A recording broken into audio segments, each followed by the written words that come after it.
how do we introduce ourselves, right? There's the resume, there's the bio, there's the curriculum vitae. But I think that the thing that would be most appropriate is to talk about the fact that many years ago, I went to a desert. And in that desert, I spent 4 days on a water-only fast. And when I left that desert, I left with a name. And that name is Holder of Stories of the Heart. And so, who am I really? I'm a holder. That's who I am. That's what I do. That's how I exist in the world.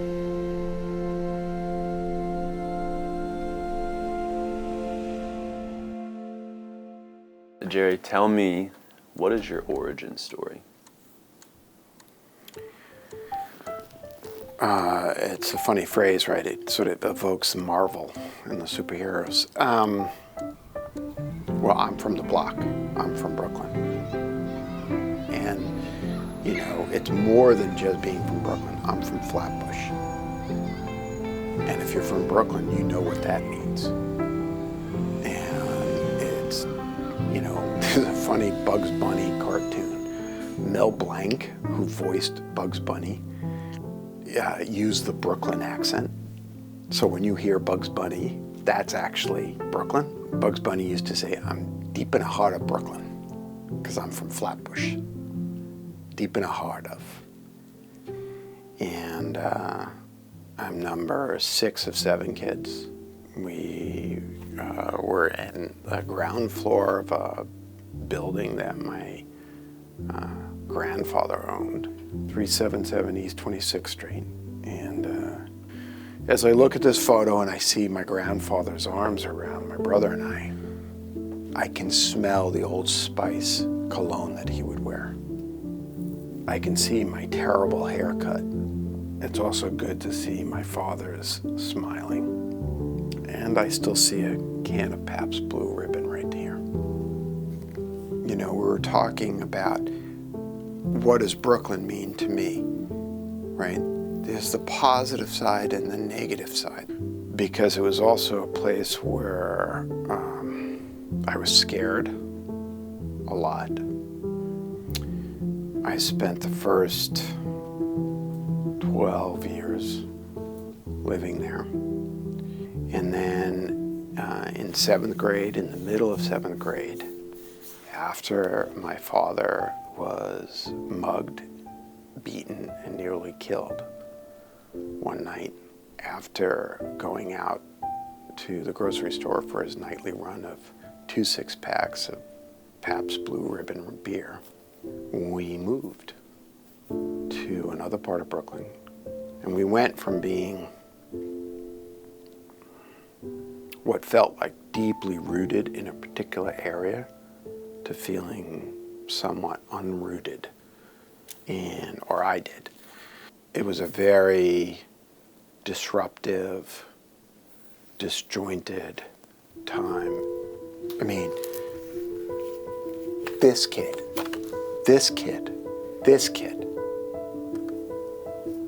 was dying inside. This kid wanted to be heard. I remember being 17 years old and writing a short story called Chrysalis Broken. And in the story, Chrysalis Broken, I'm telling my story of riding home from on the subway, coming home from high school, and encountering these really difficult feelings around my father. And I make up this story about what happened to me, but the story ends with a teenage boy jumping in front of a subway train. And 6 months later, I tried to kill myself.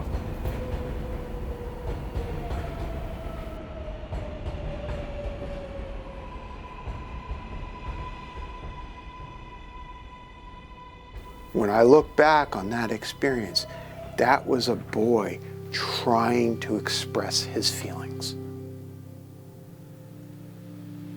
trying to tell the world what was going on inside of him. What happened over the succeeding decades was the experience, primarily writing in my journal, getting a fix on my life. And so what I did was I tapped into that young, aspiring writer, the one who had always wanted to be heard, and used the energy of that to lay out a path by speaking about my story. And people started seeing their own story in my stories and the stories I told about my life.